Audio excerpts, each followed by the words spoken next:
નમસ્કાર, હું રાકેશ પંડ્યા. આપ નિહાળી રહ્યા છો અડીખમ ગુજરાત. લુણાવાડા કલેક્ટર કચેરી ખાતે હર ઘર તિરંગા અભિયાન અંતર્ગત કલેક્ટર અર્પિત સાગરની અધ્યક્ષસ્થાને પત્રકાર પરિષદ યોજાઈ. આગામી સ્વતંત્રતા પર્વની ઉજવણીના ભાગરૂપે મહીસાગર જિલ્લામાં બે મહત્વપૂર્ણ રાષ્ટ્રીય કાર્યક્રમો હર ઘર તિરંગા અભિયાન અને વિભાજન વિભીષિકા સ્મૃતિ દિવસની ભવ્ય ઉજવણી કરવામાં આવનાર છે. આ બંને કાર્યક્રમોની વિગતો જિલ્લાના નાગરિકો સુધી પહોંચે તે આશયથી આજરોજ મહીસાગર જિલ્લા કલેક્ટર અર્પિત સાગરના અધ્યક્ષસ્થાને કલેક્ટર કચેરી ખાતે એક પત્રકાર પરિષદનું આયોજન કરવામાં આવ્યું હતું. આ પત્રકાર પરિષદમાં કલેક્ટરે માહિતી આપતા જણાવ્યું હતું. નમસ્કાર મીડિયાના મિત્રો, આજની આ પ્રેસ કોન્ફરન્સમાં આપ સૌનું સ્વાગત છે.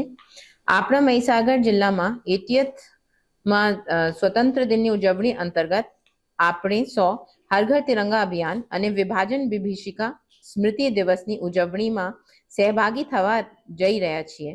આ અંગેની વિગત આપ સૌને માધ્યમથી મહીસાગર જિલ્લાના દરેક નાગરિક સુધી પહોંચે તે આશયથી આજે આપણે અહીં એકત્રિત થયા છીએ.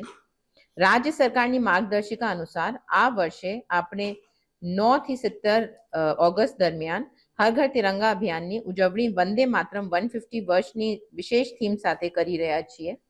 આ અભિયાન અંતર્ગત આપણા જિલ્લામાં આવતીકાલે 13મી ઓગસ્ટ રોજ સાંજે 4 કલાકે એક ભવ્ય તિરંગા યાત્રાનું આયોજન કરવામાં આવ્યું છે. આ યાત્રા કલેક્ટર કચેરીથી શરૂ થઈને ફુવારા ચોકથી આઝાદ મેદાન સુધી જશે. વંદે માતરમના ગાન સાથે શરૂ થનારી આ યાત્રામાં Gypsy van, DJ, police band અને સાંસ્કૃતિક કલાકારો પણ જોડાશે. આ ઉપરાંત જિલ્લાના દરેક તાલુકા, નગરપાલિકા અને ગ્રામ્ય કક્ષાએ પણ આવી જ તિરંગા યાત્રા યોજાશે.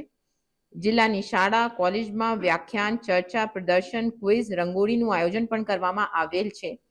અમે તમામ સરકારી ઇમારતો પર તિરંગી રોશની પણ કરવાના છીએ.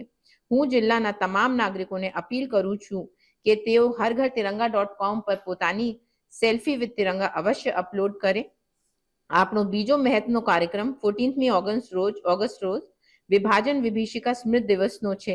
ભારત દેશના વિભાજન દરમિયાન લાખો લોકો સહન કરેલી પીડા, હિંસા, આઘાત, સ્થળાંતર અને બલિદાનના સ્મરણ અર્થેના આ કાર્યક્રમ સાંજે 6 કલાકે લુણાવાડા સ્થિત Shri P N Pandya arts and commerce college ખાતે યોજાશે.